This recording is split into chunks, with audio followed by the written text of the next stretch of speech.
Welcome back, denizens of the Omniverse, for the final episode of Season 2 of Netflix's Devil May Cry. Last episode ended with the brothers pushing Argisax into Makai through the portal opened by Lady and the Sword of Sparta, with the intent of closing the gate with them on the other side so that maybe Mundus could take him out, considering that at this point he's not at full strength, but he's still kind of above what we're able to kind of deal with at the moment, especially now that our powers have been depleted and absorbed to help refuel the regeneration. So, as we were left off with Virgil and Dante, the sword, and Argisax being sucked up into the sky, into the Makai. So, let's see what happens next, man. If you want to see the full 3 action, as always, with all the edits we got to do to get this stuff on YouTube, check it out over on Patreon. It's just a great way to support the channel. Help us do things we do over here. But at the end of the day, I really appreciate it. Enjoy this reaction. To least leave a like, drop a comment, subscribe if not already, because it really helps these videos out. Huge shout out to the team over at Prepper for helping me edit down these highlights for you guys here on YouTube. That all said in the way, let's get ready to hop into episode 8. Vexilla, Regis, Prodeunt, Inferni. Probably fucked that up, but close enough. Here we go. 2,000 years ago. Is this Sparta's rebellion then? So even you turn against me, Sparta. Yep. Then I must add one more grave to the foundation of my Makai. Oh, we're gonna see them go at it. Yo. Oh, yo. Oh, I love how his wings were red and blue and kind of like a stained glass window. Holy shit. Impressive. Still good to see the conclusion, but still. Our spies on Earth bring word of Nilo Angelo using something they call television. I see. Whether you wish to raise questions about which of my soldiers I can trust. Why are you skulking up there, Jester? My snack got away from me. Mundus is determined. Yummy. You're almost as foul as the despicable half-breed. Luckily, you don't know how funny you are. Yeah. Or that he's just straight human who just became a demon. So Mundus laid waste to those armies. Cause the only good sapien is dinner. Sorry to rain on your little dinner party here. Crashing your party. It is kind of interesting. They haven't haven't heard anything from Virgil in how long now? And now just boom. Hello guys. Special delivery.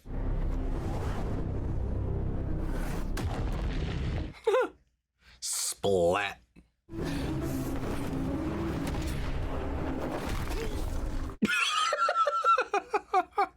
Sounds about right. You really breathe this air all the time, huh?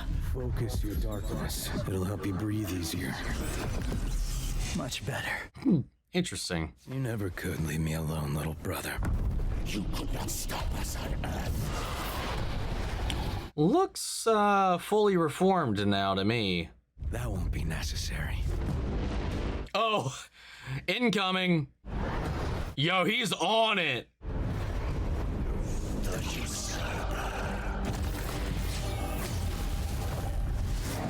And through his rise, he's now the same size as him. Originally, you know, he was like a little dude.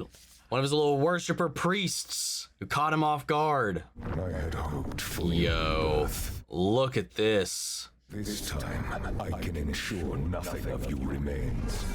I'm not the same being you once knew. Dude, this is crazy. Dead sword. Yes. to close the rift! The only way now is to separate the amulet from the sword.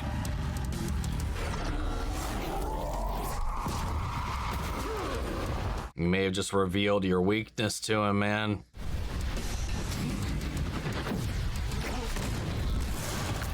God, well, just shattered his sword. Oh! Holy shit, dude. Oh. Oh. Well, look at that. Yanked Arius right out of his back. I do not need my full power to defeat you. You sure about that? Oh, I'm just making another one, apparently.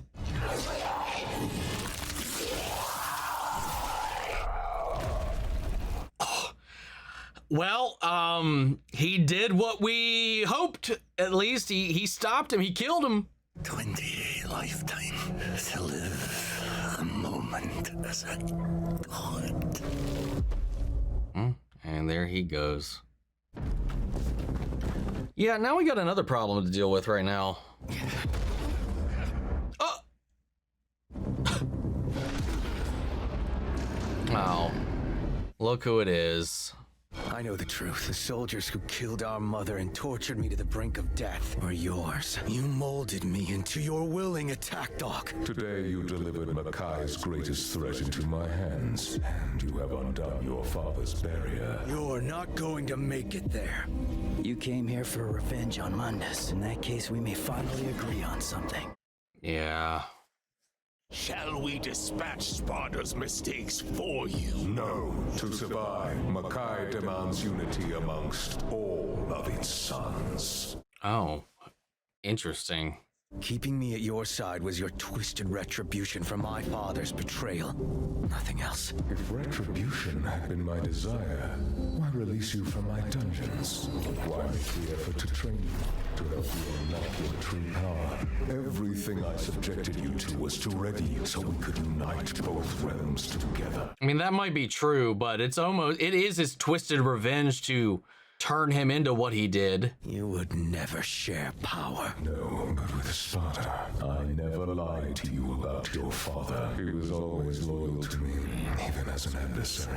It was I who betrayed my own purpose. Wait, what? Fucking liar! Our dad hated you! He sealed off Earth to protect it from your evil! You know nothing of your own father. Your father was already a legendary warrior in the days of Argisax's reign. I was a disciple of Argisax, a high priest in his court. I was chosen by fate to reshape Makai towards its true potential, to a beacon of structure.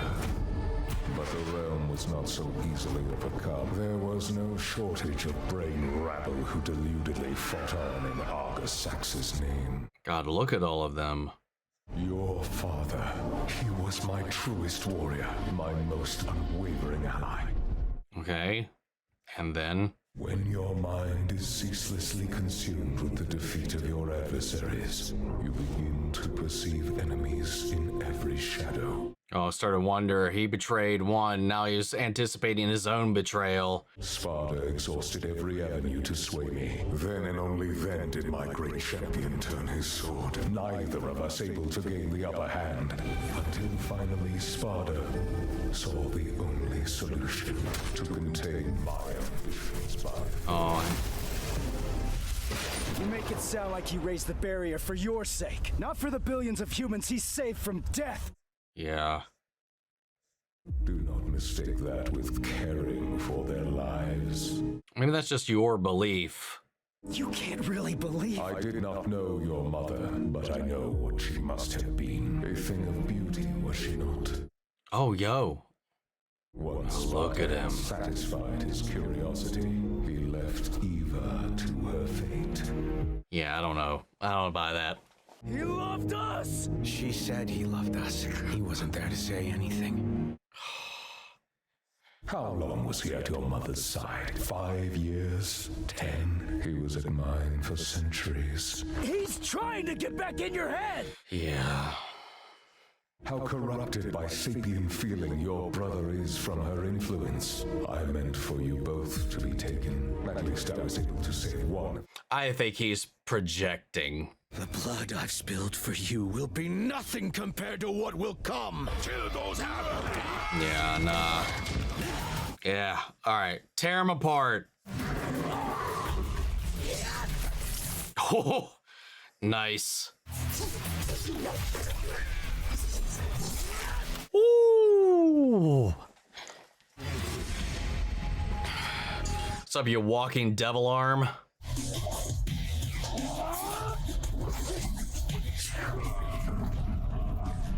There you go. Finally shut his ass up.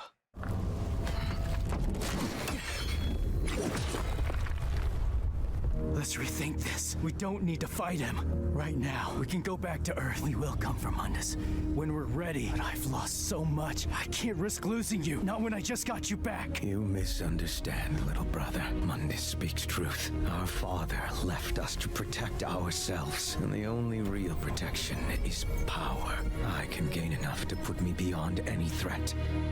To control my world. Hey, that sets him down the path of the Virgil we know, man. I choose my home, Makai. Yeah.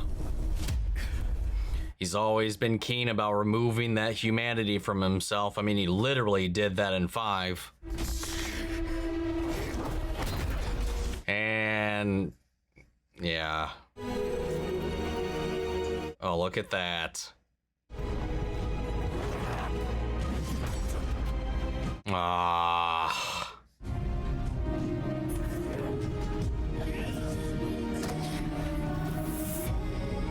Used his own move.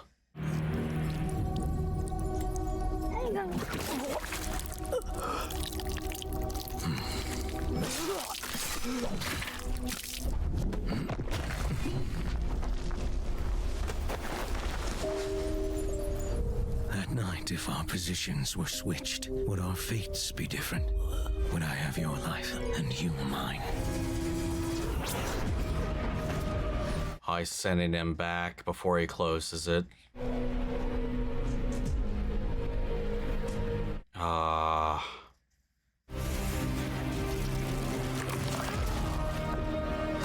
Yeah, I mean, it gives us the same ends in a very different way, though. Wow, that sucks.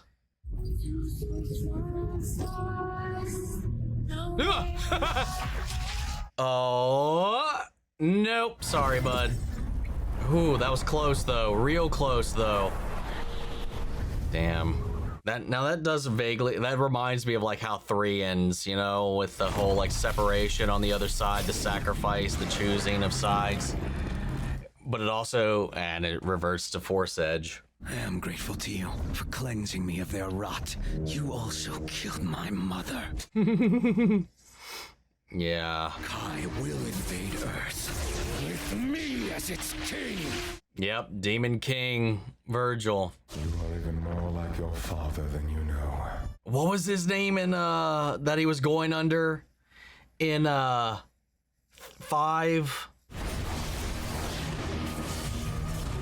I can't remember.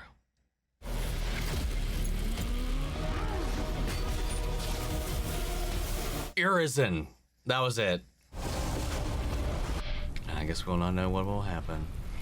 Unlike Dante taking him out and Devil Trigger with Sparta's sword, maybe this time around it is Virgil getting that revenge, closing him out on the other side, and then leaving that legacy open for him to continue that path he's on later. Dante, I have faith that you're alive and made our date. Sorry I couldn't be there. Oh. Something came up. Her father. Here's what I never told you. My mom was murdered right in front of me, too. When it happened, I was just an innocent, helpless kid. Same as you. I didn't get it at first. What kept pulling us together, but I see now that it wasn't us. It was those 2 hurt kids. Oh, she have a little gift for you as well? Aww. It felt so good to be understood for a moment as a brief refuge. Nell's still alive. That's good. Wish I could ignore my pain the way that you can. So that's where I'm headed, to kill the source.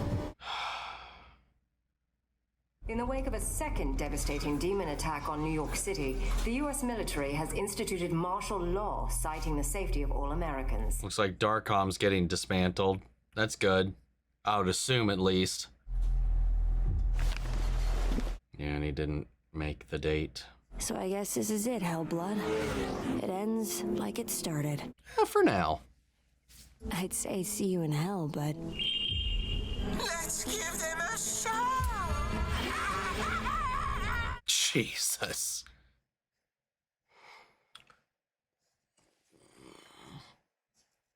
You know, I don't believe Mundus's words a second about any of this. I don't think he would have left the medallions with them if he didn't intend for it to be like the way it was. They were part of the key to protecting everything. It's gonna be you and me together. Aww. Cute.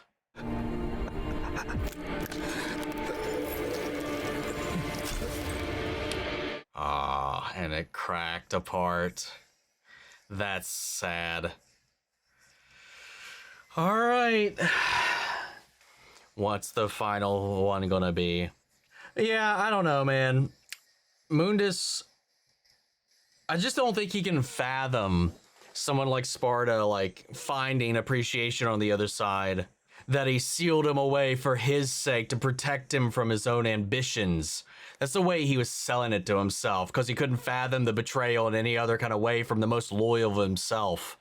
Despite his own paranoia growing and growing and growing, and that paranoia, because of his own betrayal, and then his fear of being betrayed himself, creating this, that, you know, it was like he was stopping him. Like his ambition wasn't able to be quenched. So he sees it as like Sparta was protecting him from himself. He couldn't fathom him going onto the other side. He admitted he had a fascination with Earth. Here we are. Oh, it's a birthday. Aw. Well, look at that. Little laser kind. Oh, cute. Oh, that's heartbreaking, man. And boom. All right. Holy hell, man. All right. Yeah, I don't buy what he's selling. I just think he simply can't fathom it. You know, because if it was simply to do what he did, I don't know why he would break things up, leave these things. But we still don't really, I can't remember.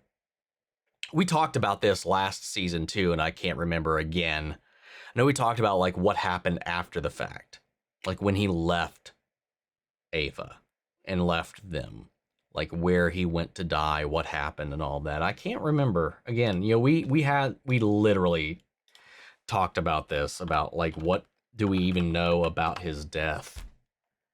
Because I don't think we know anything. Later life and death. What do we got in here about it? You piece of shit, stop. There we go. Sparta later appeared in the 20th century where he met and fell in love with Ama, who bore twin sons. He would later disappear and eventually die at some point under unrevealed circumstances. See, that's okay. I mean, that's exactly what I thought. Like, we don't know. We don't know what happened to him. Where did he go after that? Like, I think we saw, like, he went, he did travel the human realm. There's a lot. He's even got a cult in the human realm. Probably put in contingencies, I would imagine, but like, I mean, he probably just saw, you know, at the time, sure, he was probably loyal to Mundus in the time, but in that corruption and that fear and that, like that mind space that Mundus went in after all this, where he was like, he was seeing enemies everywhere, started executing his followers, whether they were actually plotting his betrayal or not. He was probably just seeing enemies left and right, and he probably just became toxic for Makai itself. And it could have been. I mean, it could either have been to protect humanity from it, to protect Makai from it, to protect whatever. I don't know. I just don't think it's going to be... Again, both seasons so far has been trying to cast doubt on Sparta's decision, like why he did what he did. And we still left with that up in the air, and with both of them kind of landing on different points about it. Dante, gravitating towards his humanity, Virgil gravitating towards the demon side, and I like the whole the play and the ploy about if their positions had been flipped, would they have, just traded places? Would anything be different, or what would have changed by that? It does make you wonder, like, is what makes Dante the result of how he was brought up on Earth? Or would he have been, like, would he have done the things that Virgil did if he had been raised on the other side? And that makes Virgil question, like, the root of his own ambitions, of his own passions, of his own trajectory. Because it does make you wonder if he would be like Dante or not. Or if he would just be on the other side and still questing and hungering for power. Still leaning into his demon. I don't know. But him, like, he's like, I'm not choosing Earth, I'm not choosing this. I'm choosing my home because it's the only one I ever knew. Like, Earth died to me when I was taken from Mom. She died, and he believes what he believes about Sparta, and Dante believes what he believes about it. And they're still kind of at odds with that. And, if that event taught him anything, it was that the only way to get through life, no matter where it comes from, is power. And his comes from that demonic blood. So that's what he chose in the end. He took the sword. He took the battle to Mundus, and he is the one throwing hands about all of that at that point as well.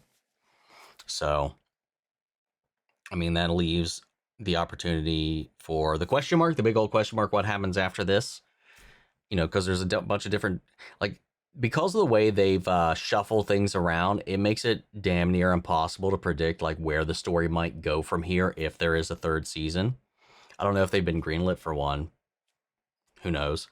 But Lady's gone off to go hunt down the source of her demons, which is Mundus. Virgil closed himself in Mackay to hunt down his, to finally bury that and usurp him, leaving Dante literally just alone again, which is just kind of sad.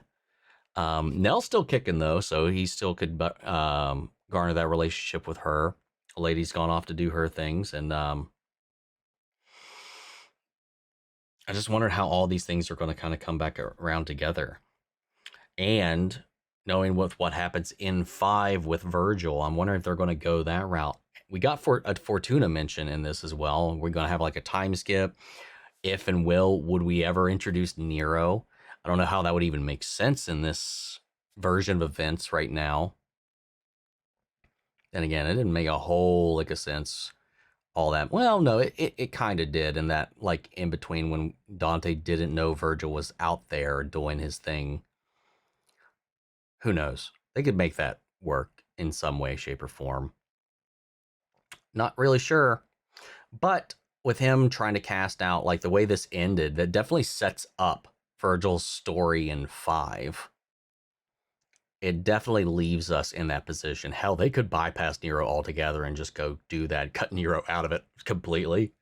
That would suck, but I could see them doing that too, given the timeline we're in at the moment. And given everything that's gone on too, I don't think we're going to get Trish.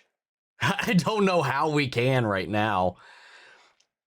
How would that even go about with Virgil on the other side facing him down? Unless he ends up not being able to beat Mundus, and he winds up actually brainwashed and subjugated into a Nilo Angelo as he was in DMC 1. And it resets us basically back to the beginning of the original games. Maybe he loses. The sword gets lost. It's on the other side, and Mundus is still sealed away. Honestly, it could open the door to just straight up doing DMC 1, except for the fact that Dante would know when he encounters Nilo Angelo that it's his brother at this point. I don't know. So it does, the waters be muddy when it comes to, like, trying to predict what they could or could not do with things at this moment. But as far as this season goes, that's all talking about where do we go from here. As far as this season goes, I like this way more than I did season 1. And I like season 1.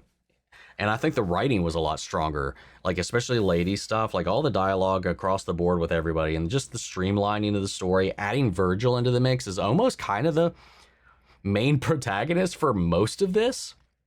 Sure, we shared screen time across the board, but this season was really Virgil's story, and everybody else was kind of just pulled along for the for the ride in his wake. Seeing his arc from beginning to end was a lot of fun, and how that interplayed with everybody else's, and Dante running after him, and also through that realizing things about himself through the interactions with Mary. I like the stuff they were doing, like exploring like Dante's character in a way that we don't really get to do in the games. And I do feel like, and it's something that I've posited before about my own kind of reads about Dante and why he is the way he is or acts the way he does in the games and stuff like that, is I think they really kind of dove into it really nicely in this, and about the why he acts the way he does or whatever and stuff like that, giving into those things or whatever, like the emotions, the mask that he puts on, the jokes, the quips, and the things that he does to just survive and persevere and move past everything. And how that also has kind of been something that's holding him back, and the things that connect him and Lady. The stuff with Arius too, I think they did a lot to make him a compelling, formidable villain. I really latched on to Arius in this. I love what they did with him, with the secretaries, that whole organization with Ouroboros as well. Obviously, they took, they didn't take the occult out of it, but they did kind of expand that. They were able to retroactively make the Darkcom stuff a little bit better by making it a subsidiary, one of the companies under his massive umbrella of them, because then it just connects into that. And by the end of this, it's basically being dismantled, which is nice. Lady has left it altogether. That pretty much all of that has been burned away. So it does leave us in a really interesting place moving forward, and what the rest of the show could be going forward, again with that major kind of, I'd say, like sore thumb that was just sticking out throughout everything, was that whole Darkcom thing. It just felt the most out of place, I would say, about anything related to the lore with Devil May Cry in general, was just honestly just the concept of Darkcom. It just really at the end of the day seemed, I mean, in the long game, like it was like to set up the Argisax, the Arius thing, and to give, and I think also just to give an explanation to Lady really developing her combat, to give like a point A to B from what happened with her family to where we meet her, and the tools and skills that she has to go toe to toe with Dante. It was a little bit of that. It was more of a vehicle to kind of give us a little bit of an explanation into that. And now we've kind of exercised that. She's moving on. She's now got her outfit. She's got, I presume, her iconic weapon in that, made by Nell, which would be a nice little connection. And then her scar, and she's driving off to go deal with the stuff with her father. And in that vein is setting up her story at the beginning of 3 to go chase him down, to go hunting after all that brings her into conjunction with Dante. But now we've also done Dante already knows who she is. Virgil's already come into play. It's another one of those things where it's like it's following that path. It's like we have an origin as well as a sequel, as well as an origin and sequel to certain different. It's wild how they've shifted things around like this. And again, Lucia just got left in the dust in this season, especially considering she would have been one of these secretaries who became sentient, who became a protector, who became a demon hunter, who became the antithesis of what they even were. And she's out there, didn't get involved in this story whatsoever. Mildly disappointed in that, because it doesn't really open the door for her to slide back into anything later down the road. Not that the franchise ever gave her anything to do outside of 2 again anyway.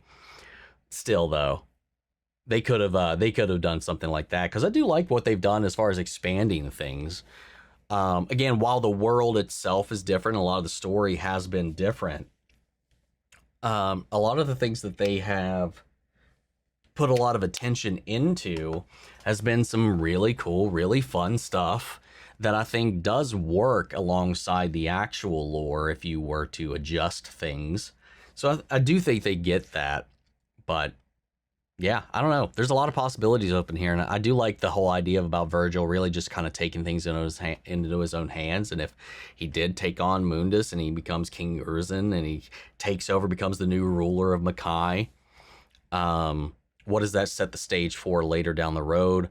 What will even be next for us? Because I can't imagine we would go straight into that. I mean, you'd have to figure out how to get back into the demon world. Is Dante going to keep looking at? Well, he doesn't know that he's alive. He just knows that he's on the other side fighting Mundus, and who knows? Maybe he'll just try to. I don't know. We could time skip it. Who knows? Here I go again, just trying to theorize about how we might move forward from here. But I liked what we got, man. The action was awesome. The animation was awesome. The needle drops were awesome. A lot of fun little Easter eggs sprinkled all throughout this with the usage of different enemies, enemy types, and their specific abilities.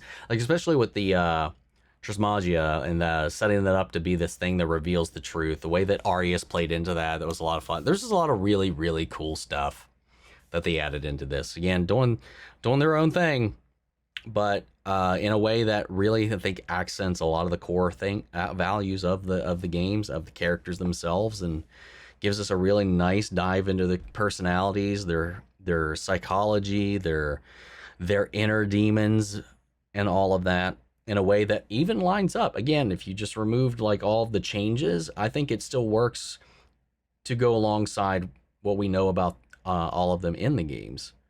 No, I like it. As much as, like I said before, I would love to have had a one-to-one or expansion adaptation of the games, I do enjoy going along for this ride because it is fun. Because I don't know, as much as I recognize certain things here and there, it is fun not knowing the fuck is going on half the time or what might be going on half the time. You know, it keeps me on my toes, keeps me from knowing where things are going to wind up. But it is that caveat where it's like, man, you know, I mean, to be fair, even in the games, outside of like digging through the lore and stuff, they aren't like super deep as far as like what they allow you to explore with the story. I mean, the games are gameplay forward. Gameplay is the main titular focus of all of them. I think 3, 4, and 5 though did the most in changing that. Because honestly, I feel like if you really want, like for DMC 1, if you really wanted to encapsulate everything we know story-wise from that, you could do it in like an hour and a half. You could probably just do it like a movie. Like, it's not enough to like drag out. Like, you couldn't turn just Devil May Cry 1 into, well, I mean, you couldn't turn Devil May Cry 1 into just a full season. You couldn't do 8 episodes of Devil May Cry 1 without a metric fuck ton of padding. I mean, not that I can think of, really. Unless you were doing like actual anime bite-sized episodes, like 22-minute episodes, barring credits. You could maybe chop it down while also expanding upon, like, you'd have to still kind of give stuff that wasn't even given in the game, I feel like. At the end of the day, there's not really any way to win, I guess. I mean, again, like I said, I would have, for somebody who loves the games so much, like, it's a top 5 game IP for me. It's the same thing with Halo, man. Like, with the series, except with that, like, that was just terrible. But, like, the whole thing was, like, it's like, man, I wish this was a 1-to-1 just because I want people to experience what I love about the thing I love. And when you start to change it, it starts to not be the thing you love. But the thing that this does is it's doing a completely different thing, but the ethos is still the same. The subtext is still the same. I think even the characters are still the same and expanded upon. So it's like this weird, like, different direction where it allows me to enjoy it, where on the Halo front, it looked like Halo, but they butchered the characters, the story, the everything, the entire purpose and point of the narrative. This is is going the other way, which that's the important part. If you get the characters right, the story, like the underlying messages, themes, and all that kind of stuff down, those, I feel like if you get the feel, the vibe, and all that, I can forgo like the accuracy as long as you're getting kind of like the gist of like what the characters are about, what the characters are like. And that's what I think this nails. Like, it's not the same story by any stretch, but the characters feel the same. And if anything, we get more, we get to dive into them in a more meaty kind of way. So I can kind of let go of that need for the story to be accurate as all hell. Anyway, fantastic season. I think this was substantially better than the last season. And again, I liked season 1. I liked it quite a bit. But I think this was a step up in every way. And I'm excited. If we get a third season, we'll check it out. Anyway, that's about all I got, guys. I'm going to leave it there. I'm going to pass it off to you. What'd you guys think? How do you feel? Sound off the comments. Let me know your thoughts down below. We'll carry on the conversation after the video. Hope you enjoyed the reaction. If it did, leave a like, drop a comment, subscribe if you're not already. Or if you want to see the full-length reaction, as always, you can check it out over on Patreon. And speaking of before you go, I want to shout out Lily Jen's son, Kiana Chanel, McGreg, Angela Burr, Calvin Burley, CP Bastard, Theodore Wolf, Harriet Coyote, Tyne Lund, and Denise Mauricio. Thank you guys so much for becoming saviors on the channel, helping sponsor and support the rescues that have been taken care of here at the office. You guys have been tremendous help with all of that. And as always, I want to give a huge shout out to all of our channel legends. Without you guys, we would not be able to keep up with all this crazy stuff that we got here going on over here. You know, getting help with the editing, all that jazz. You know the spiel. Thank you guys so much. I want to keep bringing this stuff to you guys here on YouTube as much as possible, because without y'all, we wouldn't be here. But that's just 50 guys, and I'll see you all in the next one. Take care, everybody.